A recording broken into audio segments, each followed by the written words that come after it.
बिस्मिल्लाहिर्रहमानिर्रहीम अस्सलाम वालेकुम। मैं हूं आपका मेज़बान महर आदिल और हमारे साथ मौजूद हैं सीनियर तज़किया निगार कॉलम निगार इब्न सहरा साहब।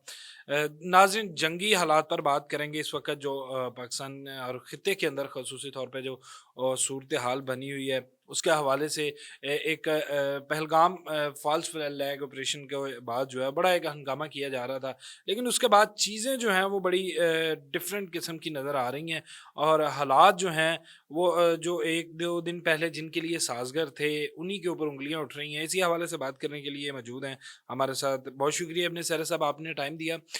सर, सबसे पहले तो बात ये करना चाहूँगा कि इस वक़्त इंडियन फ़ौज जो है, तमाम उनकी फ़ोर्सेस उसमें सिख जो अफ़सरान हैं, उनके हवाले से बड़ी हम देख रहे हैं कि बड़े ज़ेर-ए-ताब हैं, उनको दूर-दराज़ के इलाकों में भेजा जा रहा है। क्या आप क्या देख रहे हैं? वजूहत क्या है? क्या खौफ है कोई या कुछ और ही मामला है? देखें, सबसे पहले तो ये है कि आपको याद करा दूं कि मकबूजा कश्मीर में जो उनके लेफ्टिनेंट जनरल थे उनको ओहदे से हटाया गया। ये कल की वारदात है कि DIA डिफेंस इंटेलिजेंस एजेंसी के DG थे दनेश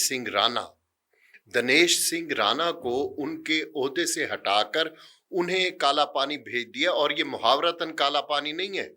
हमारे इधर मुहावरा चलता है कि फलां अफसर का तबादला कर दिया, उसे काला पानी भेज दिया, लेकिन ये वो वाकई काला पानी है। ये जजीरे हैं जहां उन्हें भेज दिया है, यानी खुड्डे लाइन लगा दिया है। उन पर ये आरोप लगाया इंडियन हुकूमत ने कि उन्होंने रॉ एजेंसी के बहुत अहम दस्तावेजात कहीं लीक किए हैं। ठीक है, इस वजह से उन्हें वो, और ये सिर्फ अब सबूत किसी जैसे पहलगाम वाकया एक फॉल्स फ्लैग ऑपरेशन था। दुनिया के किसी इंटेलिजेंस एजेंसी या हुकूमत के सामने हुकूमत हिंद ने कोई वो नहीं रखा सबूत। इसी तरह मुख्तलिफ इल्ज़ामात की जद में अब सिख हजरात आ रहे हैं, जो भी आला अफसर थे। अब मुझे तो लगता है ये तो वो है ना जो फौजी हैं। अब सिखों की स्क्रूटनी शुरू हो जाएगी पुलिस में भी, और इस तरह उनकी सिविल ब्यूरोक्रेसी में भी उनको बहुत ज्यादा, मेरा ख्याल है, हार्ड टाइम का वो शिकार होंगे। अच्छा, इब्न सर साहब, आपने बात की कि पुलिस में भी अगर सिख इसी तरह ज़ेर-ए-ताब रहे तो ये मोदी की गलत पॉलिसियाँ जो चल रही हैं या सिखों को इस तरह से देखना, तो क्या ये खालिस्तान तहरीक को हवा नहीं मिलेगी? एक बार फिर से उसमें जान नहीं डल जाएगी? आपने बहुत अहम इशारा किया है खालिस्तान तहरीक की तरफ। खालिस्तान तहरीक के जो सरबराह हैं, उन्होंने ये कहा कि उनके दो बयानात बहुत अहम है। पहला बयान ये है कि अगर सिखों हुकूमत ने जंग अगर हुई पाकिस्तान और इंडिया की, तो 2.5 करोड़ सिख वो पाक फौज के पीछे खड़े होंगे। अच्छा, खालिस्तान तहरीक का एक नारा है, बहुत उसको पजीराई मिली है पिछले कुछ अरसे में, और ये किसी और ने नहीं लगाया, ये सिखों ने लगाया है। खालसा खालिस्तान का, कश्मीर पाकिस्तान का। ठीक है। और अगला जो अहम वाकया है, उनके खालिस्तान मूवमेंट के सरबराह ने ये भी कहा है कि अगर पाक फौज आई पंजाब में, तो हम उनके लंगर का इंतजाम करेंगे। अच्छा, ये लंगर ये अलामती है। ठीक है, इसमें बहुत कुछ वो बयान कर गए हैं इस अलामत में। अब मुझे इस पर एक बहुत अच्छा, वो खैर वो हम भी मानने वाले हैं बाबा बुल्ले शाह के, और सिख जो कम्युनिटी है वो भी बड़ा मानती है बाबा बुल्ले शाह को। उनका एक, मुझे दो वर्सेस याद आ रही हैं कि इट खड़के दुक्कड़ वजे तत्ता होवे चुल्ला आण फकीर ते खा खा जावण राजी होवे बुल्ला। अच्छा, इट खड़के का मतलब यह है, जो पुराने जमाने के जो चूल्हे होते थे ना, वो ईंटों पर वो थे, और उन पर पतीली धरने से पहले उसे ठोका ठाकी की जाती थी, बैलेंस वो किया जाता था। इसे कहते हैं इट खड़के। ठीक है। अच्छा, दुक्कड़ वजे का मतलब जो दो हाथों से जो रोटी पकाई जाती है ना, تو اسے दुक्कड़ कहते हैं। अच्छा। अच्छा, और तीसरा ये है तत्ता होवे चुल्ला, इट खड़के दुक्कड़ वजे तत्ता होवे चुल्ला, आण फकीर ते खा खा जावण, राजी होवे बुल्ला। हुँ। अच्छा सर लंगर की भी बात कर ली, पॉलिसीज़ हैं, जंग की तरफ धकेला जा रहा है। पाकिस्तान अभी तक जो है वो यही कह रहा है कि हम अमन के साथ हालाँकि जो मुमकिन है पाकिस्तान की जानिब से एक इंक्वायरी के हवाले से भी जो है वो पेशकश की गई। अभी तक मोदी सरकार या वहाँ का मीडिया वहीं पे खड़ा है, इसी तरह से ही जंग की जानिब जो है वो धकेल रहा है। इसका खुमियाज़ा जो है वो इंडियन अवाम को भुगतना पड़ेगा। लेकिन सियासी चालों से हटकर नहीं देखना चाहिए था इस सारे मामले को, या अपने जो सियासी क़यादत है उसको आना चाहिए था आगे? मुसीबत ये है कि उनमें सियासी, देखें, सियासी क़यादत तो है उधर इंडिया में इस वक्त, लेकिन सियासी क़यादत अपने मज़मूम मकासद की बारावरी के लिए ये सारे ड्रामे रचाती है। जब जब इंडिया में इलेक्शन का डोल डाला जाता है, देखिए 28 रियासतें हैं उनकी, ठीक है, और हर वक्त किसी ना किसी रियासत में इलेक्शन हो रहे होते हैं। अच्छा, जब भी वो राहत अंदौरी का शेर मुझे याद आया, मरहूम ने कहा था, सरहदों पर बहुत तनाव है क्या, कुछ पता तो करो, चुनाव है क्या। ठीक है। अब बिहार में जो इलेक्शन होने जा रहे हैं और उसमें मोदी की हालत बहुत पतली है।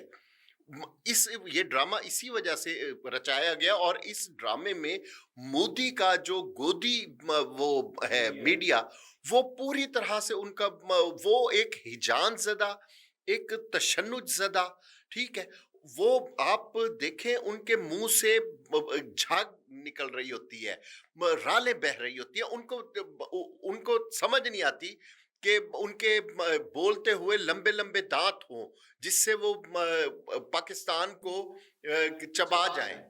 अच्छा इब्न सरा साहब, आखिरी सवाल और बड़ा अहम मेरी नज़र में ये सवाल है कि ऐसे जो वाक़यात हैं ये मोदी दौर में क्यों?